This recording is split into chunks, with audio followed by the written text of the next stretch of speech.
السلام علیکم ورحمت الله وبرکاته. یو محترم پوښتنه کړې ده، وایي ورور مې شهید شو، کونډه یې راپاتې شو، نو اوس دا کونډه نوره ورونه نه کوي، نو زه مجبوره یم کوم بې د ترحم په وجه باندې، نو دا به نو څه کوي؟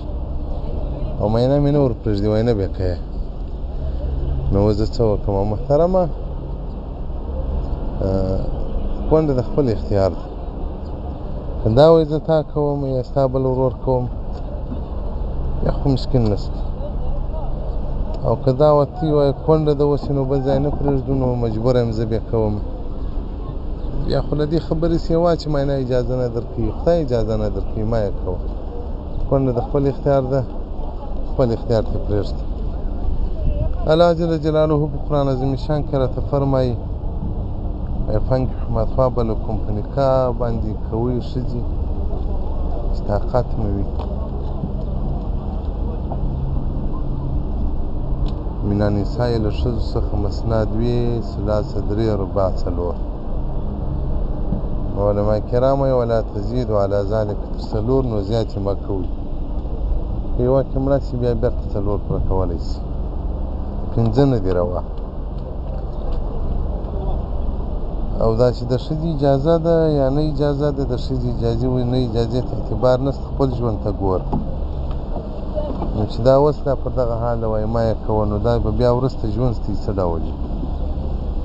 د دوو ښځو ژوند یا د هغه خاوند چې دوې ښځې لري، په هغه صورت کې ژوند سمیږي، ښه کېږي، مشکلات نه وي ورته، چې دواړه د سړي لوڼې وي، مسلمانانې وي، خاوند راضي کړي.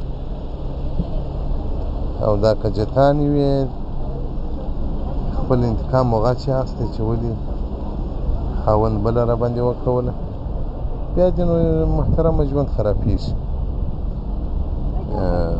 ژوند یې بیا ډېر خرابېږي.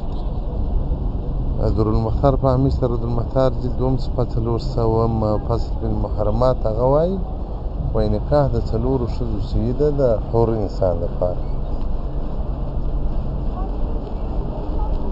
او دغه رنګه حر لر دا شته چې نکاح وکړي څلور ښځې، مېړه اجازه نه غواړي.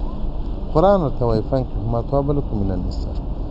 او اوس نو که د ژوند خرابېږي، مشکلات ورته پېښېږي، بیا مه کوه، ته خپل ژوند تا ته خپله معلومېږي.